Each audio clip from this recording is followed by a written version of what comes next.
Introducing a completely redesigned experience that you can sense.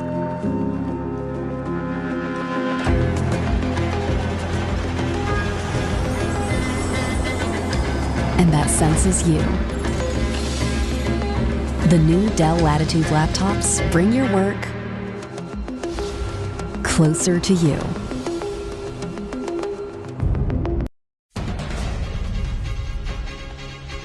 Queensland on alert, a tropical cyclone now a high chance of forming, threatening to severely impact our coastline. Allegations of torture and slavery on Queensland fishing boats. Crew forced to jump into croc-infested waters to escape. A major police crackdown on the dangerous hidden weapons being carried on local buses. The new vaccine to protect older Queenslanders against RSV. The Premier prepares to grill supermarket bosses over skyrocketing prices at the checkout. Plus, longevity experts reveal the top 10 commandments to combat ageing. This is 9 News Queensland. Good evening. As communities continue to clean up from Cyclone Jasper, Mother Nature is back in the ring for round 2, brewing up a tropical cyclone that could have severe impacts to our coastline. Tonight, it's a watch and wait for Queenslanders, especially those in the sodden far north. It's too soon to say where she'll go or what havoc she could wreak, but if she forms in the Coral Sea over the weekend as expected, her name will be Krukellis, a tropical cyclone, the encore to Jasper no one asked for. From Sunday evening and early next week, we do see that as a high chance of developing into a tropical cyclone, so around a 55% chance. Right now, it's out at sea with no imminent threat to our coastline. This far out, it's hard to predict whether the system will make landfall and where along our vast shoreline it could hit. So we'll need to remain alert and not alarmed over the next few days. Regardless of whether or not she barrels our way, the far north is in for another drenching. We will need to keep an eye out for flash flooding in the far north of the state. Monsoonal conditions setting in, setting back clean-up efforts. The ground's already wet, waterways already full. So people have to prioritise their own safety, the safety of others, and ensure that they don't put themselves in harm's way. Straight to Lily Greer now. Lily, when will we have a better idea of the system's path? Well, Aislin, the Bureau says it needs to get closer to next week before it can gain some confidence around what the system is doing, what it's going to look like and where it's likely to go. Once they have an idea of what the system looks like and how it's taking shape, that's when they're going to be able to release some cyclone tracking maps, which will give us a better idea of this tropical cyclone, this potential tropical cyclone's potential paths. The good news tonight, though, is there's no imminent threat to Queensland's coastline, but over the next week, communities right up the east coast of Queensland are being told to stay across the warnings and the forecasts as they come out from the Bureau. Aislin, I'll be back a little bit later in the bulletin to cover off the weather for the week ahead, as well as what sort of rain we can expect for those communities in the far north. There's a lot to keep across, Lily. Thank you. See you soon.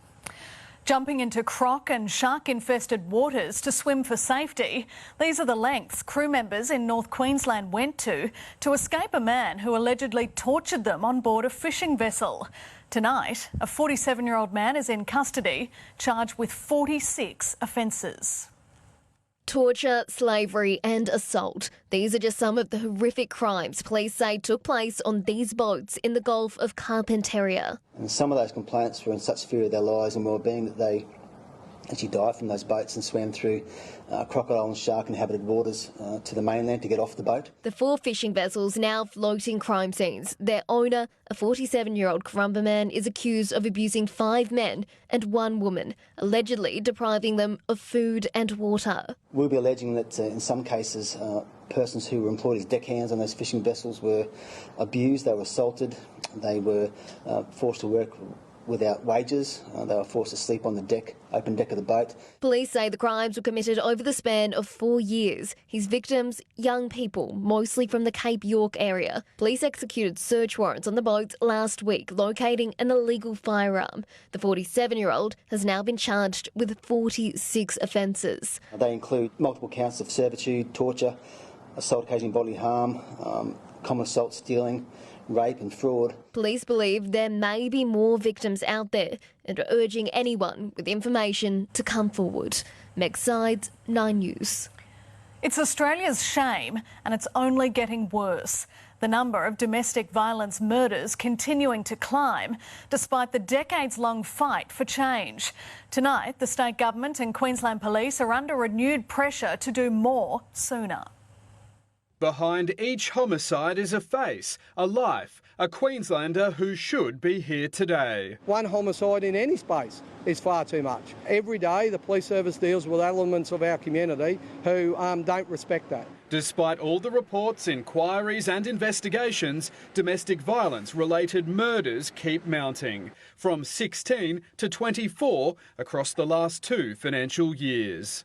A lot of work has been put in, but if all the work had been put in, this homicide rate would be 0. The solutions are literally on the table, literally.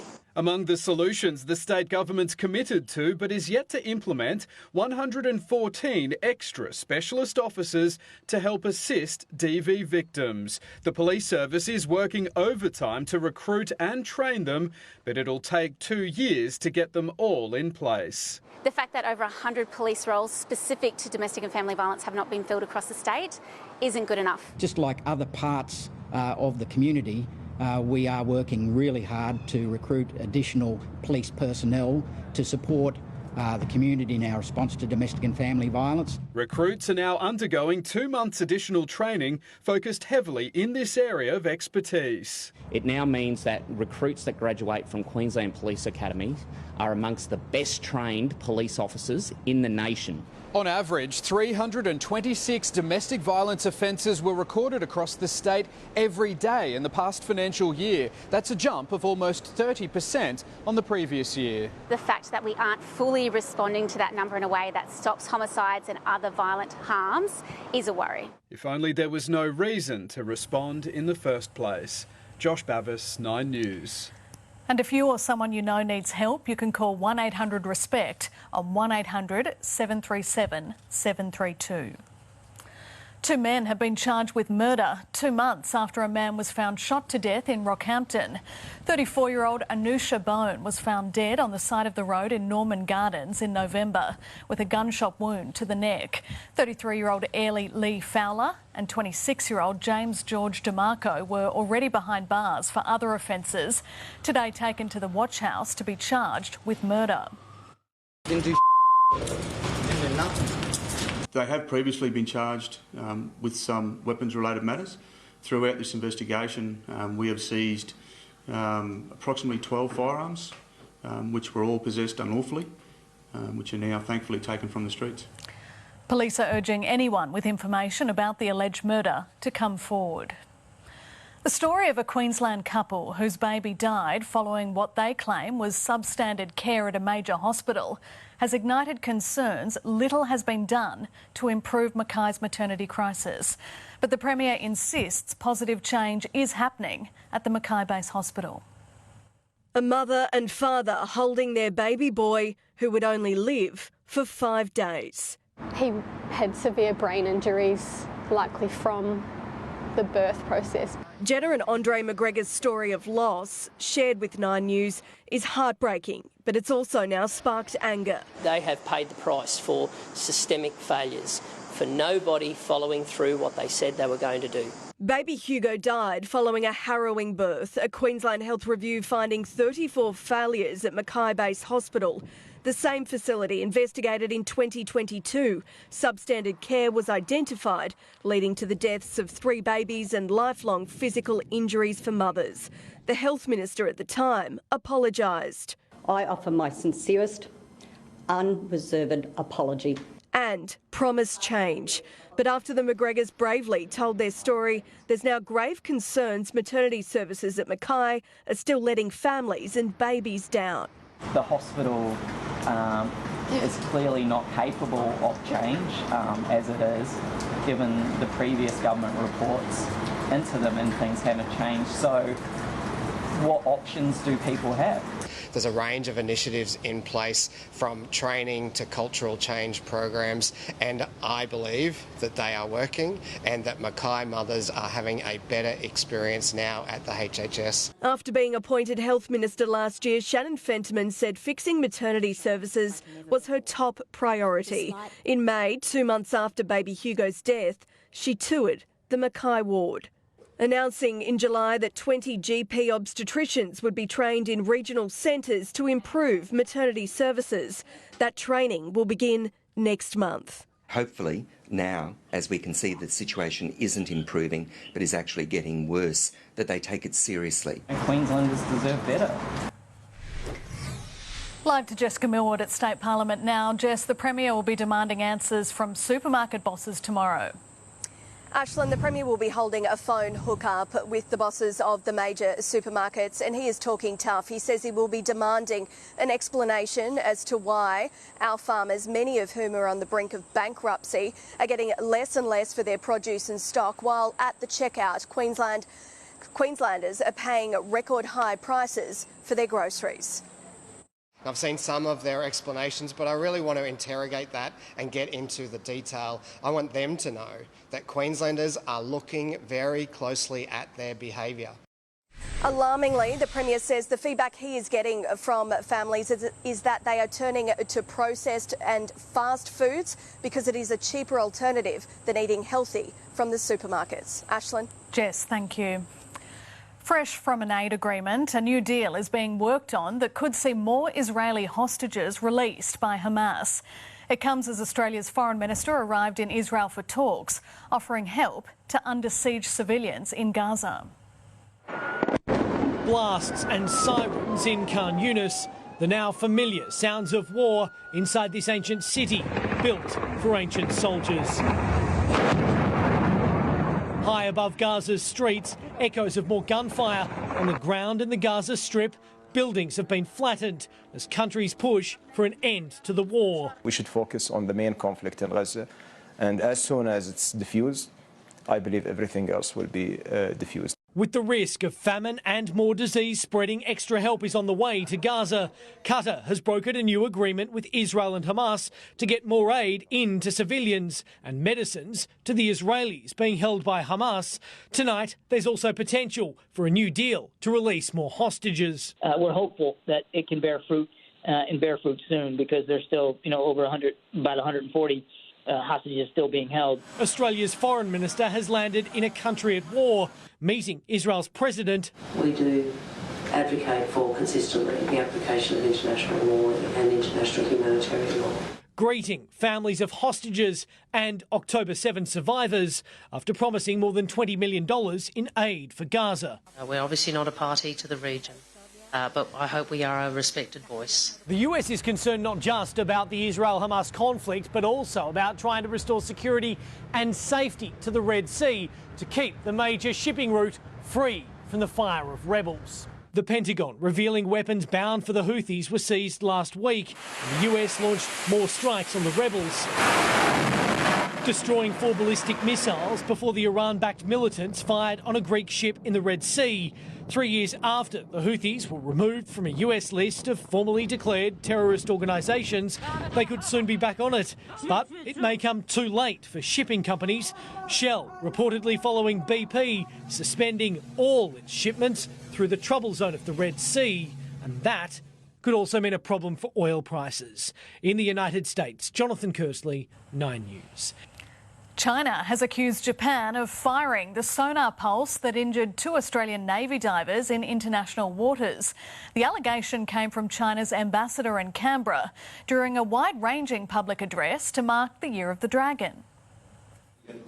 Toasting the new year with an Australian red. To the friendship between China and Australia, cheers. A wine still with trade barriers to Beijing. I expect a resolution that will allow for wine to be back into China very soon. During a rare media opportunity, China's ambassador Zhao Chen said improving defence relations would take a little longer, dismissing Allied claims that 2 divers from HMAS Toowoomba were hit with a sonar pulse last year, causing minor injuries. Should they have initiated the sonar from the Chinese ship, it would cause immediate fatality. The ambassador, for the first time, instead blaming Japan. Japan is yet to comment, but several countries have had their own close calls with China. Perhaps our Australian colleagues can fight out. I haven't seen the ambassador's comments, but I stand by the comments that we've made at the time. We hope relevant parties stop making troubles in front of China's doorsteps. The ambassador planning to address Australian officials in coming days after our government recognised and congratulated the new government of Taiwan. In this world, there's only one China, and Taiwan is part of China. The price of a ticket to Beijing will never be compromised by changing our values. Despite the series of close calls in the water around China, the ambassador is calling for closer ties between China and Australia and even the United States. We are friends, not foes. We are partners, not rivals. Suggesting a return to joint military exercises in the future. If you have trust between two militaries, you do have the real trust. A trust still a long way away. Charles Croucher, 9 News. A month on from far north Queensland's devastating flooding and storms, emergency housing is finally on its way to residents in Dagara. While many remain homeless, these caravans have been sitting idle, red tape stopping them being delivered to private properties. The local mayor says the housing minister has now promised they'll be moved as soon as possible, with authorities sent in to inspect appropriate sites. At least 30 more caravans are expected to arrive by barge in coming weeks. From a caucus win to a courtroom, the Donald Trump show rolled out of the US state of Iowa and straight into his latest legal battle. Trump attending a defamation trial in New York as his presidential campaign and court cases become even more intertwined. From ice-cold Iowa to snowy New York. Donald Trump riding the high of his landslide caucus win before taking his campaign to the courtroom. The former president opting to show up in a Manhattan federal court as the second defamation trial brought by writer E. Jean Carroll got underway. Donald Trump was found liable of sexual assault against Miss Carroll in a civil case last year. This jury must decide how much, if any, he should pay in damages for defamatory comments. As the 77-year-old counts his growing legal woes. They're bull indictments, I'll tell you. They're Biden. You know what I call them? I call them... they're Biden indictments. Tonight, his rivals are hoping they can count on voters being wary of a presidential candidate potentially facing prison. The reality is half the Republicans do want another choice, and maybe more in some other states. With Iowa's cold caucus now complete, that's one state down and 49 to go. New Hampshire's up next with the primaries there just 1 week away. And as the race moves to the next state, so do the campaigns. We're putting Iowa in the rearview mirror. I mean, now it's New Hampshire and it's go time. We've got a week to go and do that, but I've been campaigning here for 11 months now.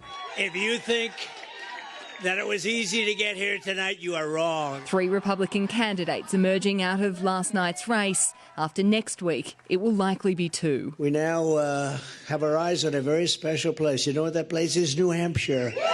In Des Moines, Iowa, Lauren Tomasi, 9 News. 27-year-old mine worker Luke O'Brien is being remembered as a legend, champion bloke and an amazing individual after he lost his life in a horror crush incident at Saraji Mine in central Queensland. His father taking to social media to share his love for his son, thanking everyone for their support during this difficult time. Public transport blitz. Up next, the dangerous hidden weapons on our local buses. The local boatie taking on rough surf to save his runaway tinny. Plus, the new push to ban pokies. And at the end of sport, the experts reveal the best smartphones on the market.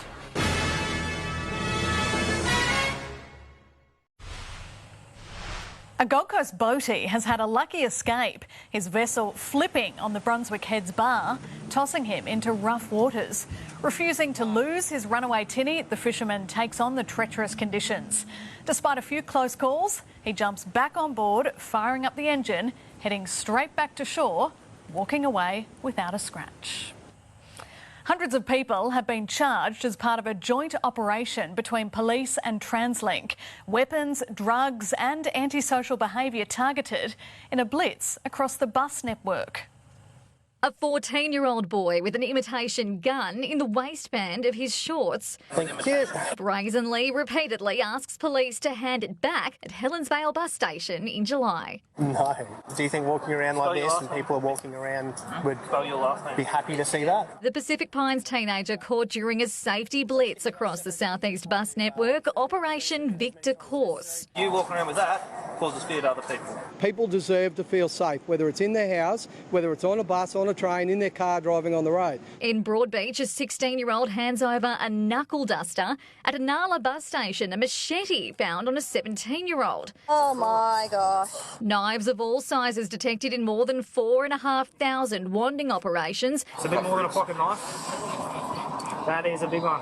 8 picked up in a 7-hour shift alone at Upper Mount Gravatt busway. If you want to carry a knife on a bus network, we will catch you. You don't get on a bus carrying a knife because you want to, chop up your groceries. 74 weapons have been seized in 600 high-visibility patrols since the operation began last April. Nearly 700 people have been charged. There's another knife. The blitz not just targeting weapons. What's in here, mate? A little bit of weed, mate. Intoxicated, are you? This is the stuff that we're not going to put up with on our public transport network. The operation continues. Claire Todd-Hunter, 9 News.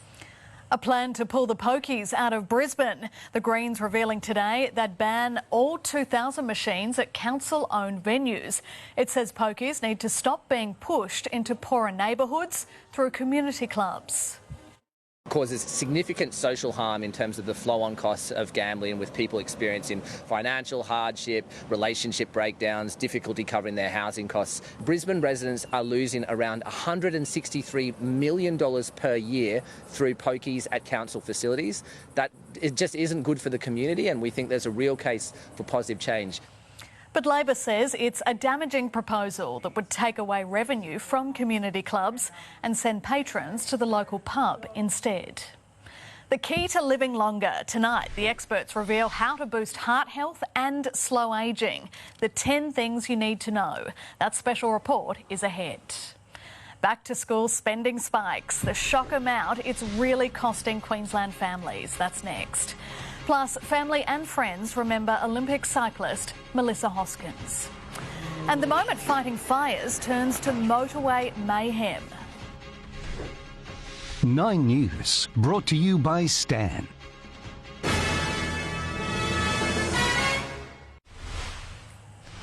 A pilot in Chile has been killed after his water-bombing plane hit power lines and exploded in a ball of flames. The aircraft was tackling a blaze next to a busy motorway. 3 people in a car were injured. Just 2 weeks after a horror plane collision in Tokyo, there's been a new crash at a Japanese airport. A Korean air flight preparing to take off from Hokkaido clipped the tail of a parked Cathay Pacific aircraft. Officials say it was being pushed to a runway when the towing vehicle slipped on some snow. As families prepare to return to school, charities are being inundated with calls from those in need of help. They say back-to-school costs are tipping some over the edge, forcing them to choose between food or school supplies.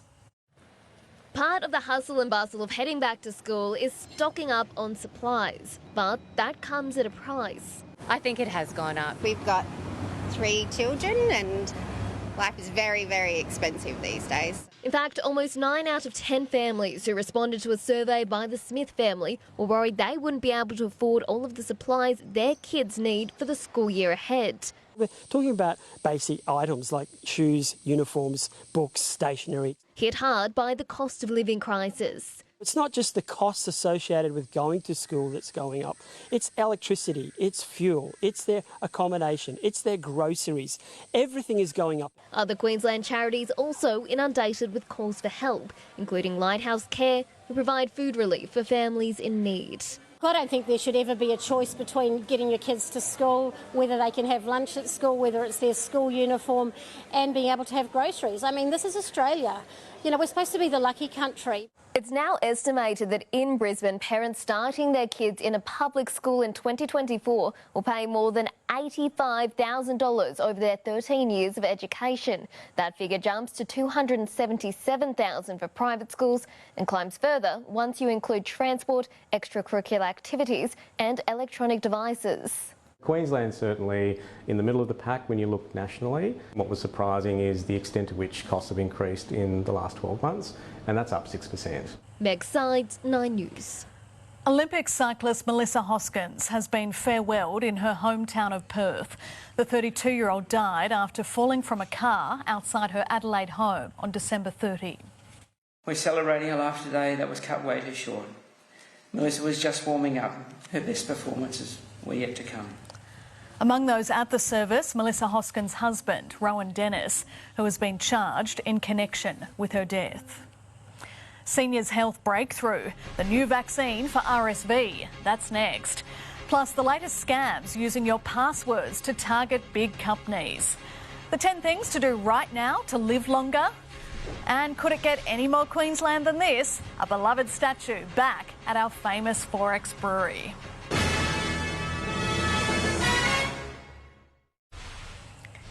Checking finance now. The stock market closed lower. The All Ords down 24 points. Our dollar is buying 65 US cents.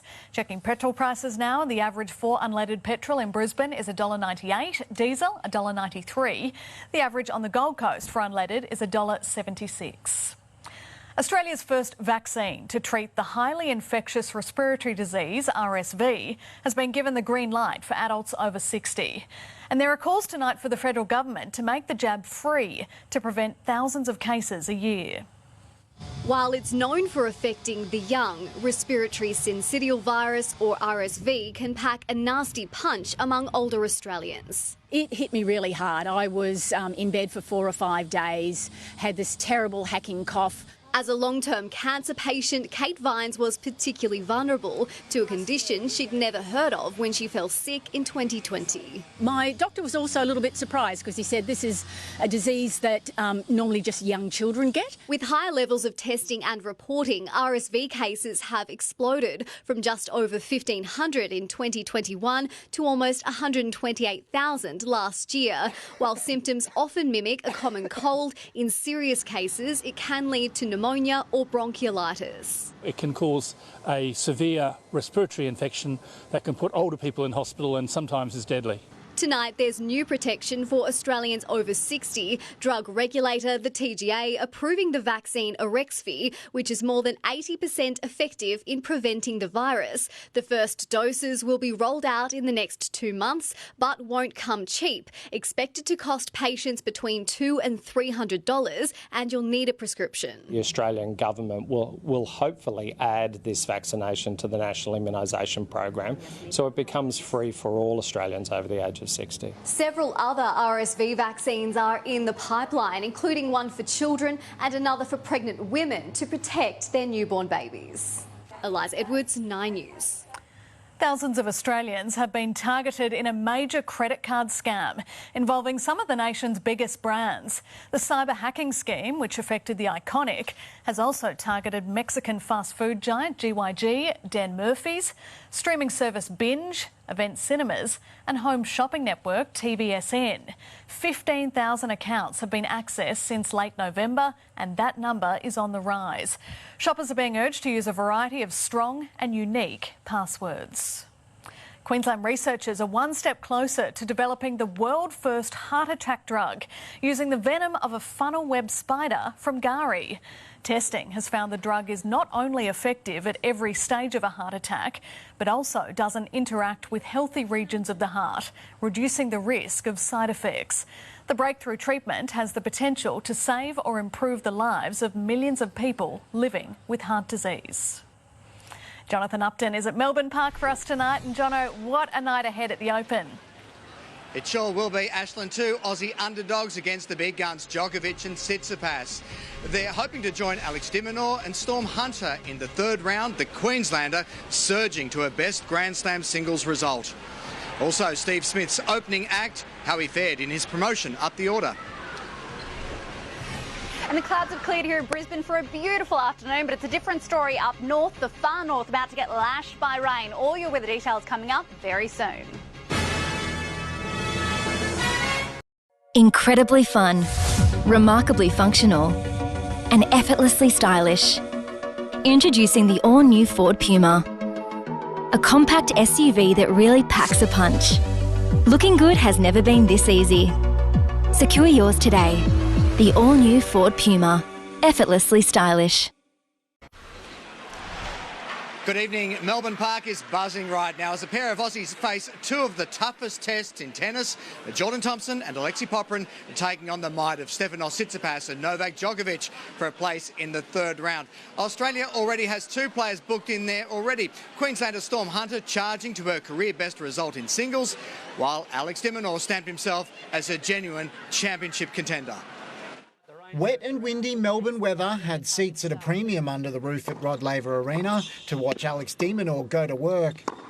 Oh, that's beautiful. The Aussie spent less than 2 hours on court in a first-round walkover, and it was another short stint against world number 41 Matteo Arnaldi, highlighted by a 33-minute second-set bagel, the Demon winning 11 straight games against a member of Italy's Davis Cup winning side. And it's a demolition by the Demon. It's no secret it was heartbreaking at the end of the year, losing to Italy. Today was a little bit of revenge for Australia, and I'm happy to be in the next round. A feat fellow Aussie Chris O'Connell couldn't match, despite claiming the third set against Ben Shelton. The world number 68 was eventually overpowered by the American in the fourth. Yeah, there it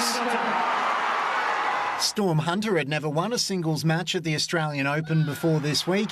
Now the Queenslander has two. Hunter storms into the third round. Yeah, I honestly didn't think I'd be standing here and doing that and being in the third round. It's a dream come true. She was made to do it the hard way after a comfortable opening set victory by the Aussie, German Laura Sigerman fighting from a breakdown to level the match. But as the pair exchanged breaks in the decider, the world's best doubles player found her mojo.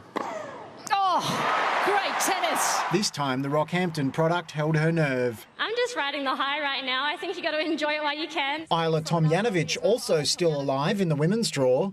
Oh, great play. A midnight finish on Rod Laver Arena after claiming 3 straight breaks of serve against Croatian Petra Martic. It's an Isla Tomjanovic classic comeback. 4-1 down, double break. You guys never gave up, even more than me. So I was like, if you're here, I should give it my best. Thanasi Kokkinakis also on the right side of a 5-set marathon for once. Oh, wow. Standing tall under immense pressure. Victory after 4 hours and 18 minutes. Kokkinakis comes through in a nail-biter. I wish I could do it easier, but I can't. I've got the mental focus of a 3-year-old. Mark Gottlieb, 9 News.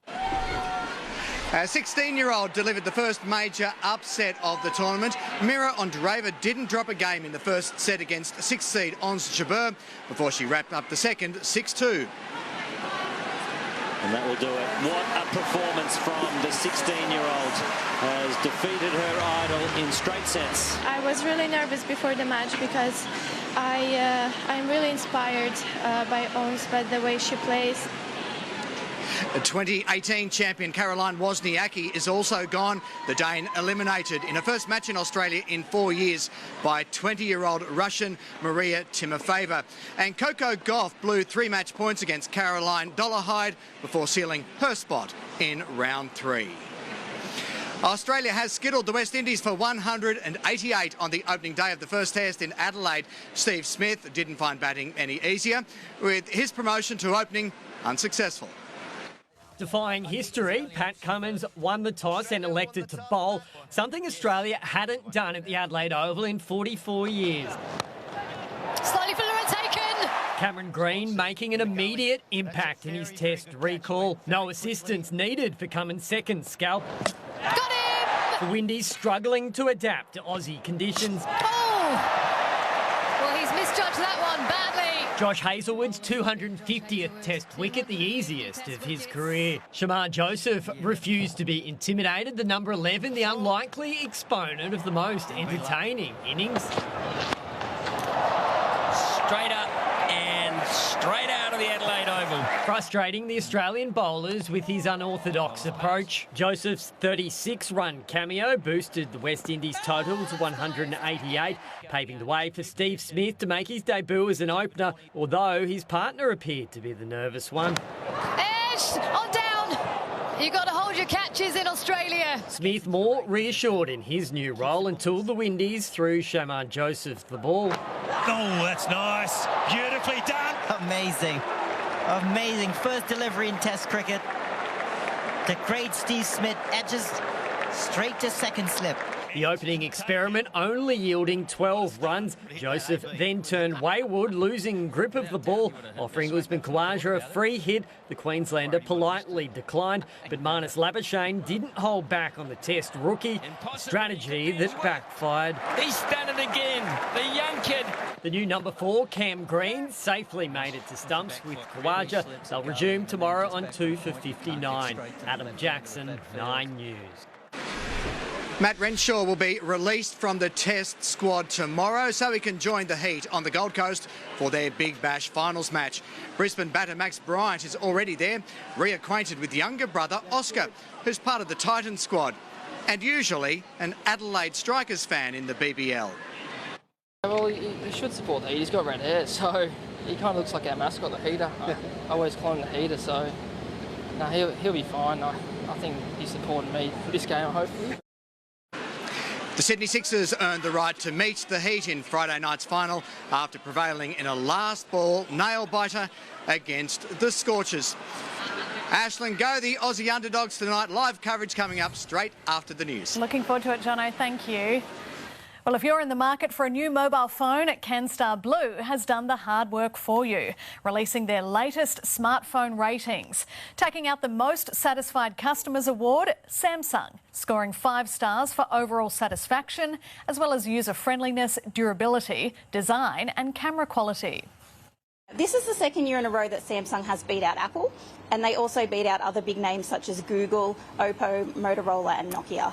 Oppo, however, scored highest for value for money, as well as battery and charging performance, while Apple equalled Samsung's 5-star rating on user-friendliness and design. Well, from one Brisbane icon to another, a metal ibis sculpture has returned to Milton, on top of the 4X brewery, complete with its very own beer. And the brewery has confirmed the bird is here to stay. I've actually got the Bin Chicken Trail where you can drive around Brisbane. There's about 14 or 15 out there, dotted around. Sounds like a game my kids would love, and it's welcome news for the artist and fans alike after a similar statue was stolen from a nearby bus station last year. A match made in heaven. In just 3 minutes, the 10 tips to live longer. The experts reveal how to slow ageing and boost your heart health. This must-see report is just moments away. But first, Lily Greer is back with a check on the weather. Lily, a pleasant end to the day in the city. Yeah, that's right, Aislin. Here at New Farm, the clouds have cleared right up to reveal a very beautiful afternoon, but don't let it fool you. It was a gloomy start to the morning and it is going to be a gloomy rest of the week. We'll have all your weather details coming up in just a little bit.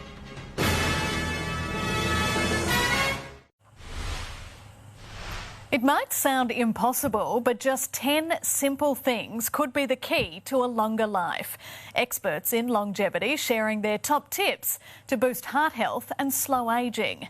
Health reporter Gabriella Rogers explains. Experts have published what they call the 10 commandments to help protect our heart as we age. Numbers 1 and 4, reduce your waistline with aerobic and resistance exercise. Commit to at least 30 to 60 minutes a day and avoid sitting for long periods of time. 2, stick to a Mediterranean-like diet. Avoid ultra-processed foods, meats and beverages rich in empty calories. 3, intermittent fasting can help the 2 in 3 Australians who are overweight or obese, but it needs to be done without binging on unhealthy foods. And people need to know that diet and exercise go hand in hand. This fixation on diets only is detrimental because people, they lose weight and then they regain weight with interest. And most importantly, as they lose weight with diet, they lose muscle mass and they regain mostly fat. Also on the list, avoid or limit alcohol, don't smoke, and prioritise your sleep by setting a bedtime early enough to get between 7 and 9 hours each night. Reduce your exposure to pollution and, importantly, manage your stress and stimulate your mind to break bad eating habits. And they use basically food or other addictive substances as a way to boost their dopamine. Also on the list, practicing compassion and nurturing connections with family and friends. Switch on a Daikin Alira X split system with advanced streamer technology to remove more than 99% of harmful indoor air pollutants and surround yourself with cleaner air this summer. Daikin, perfecting the air. Time now for our full weather forecast. Lily, we have more rain on the way.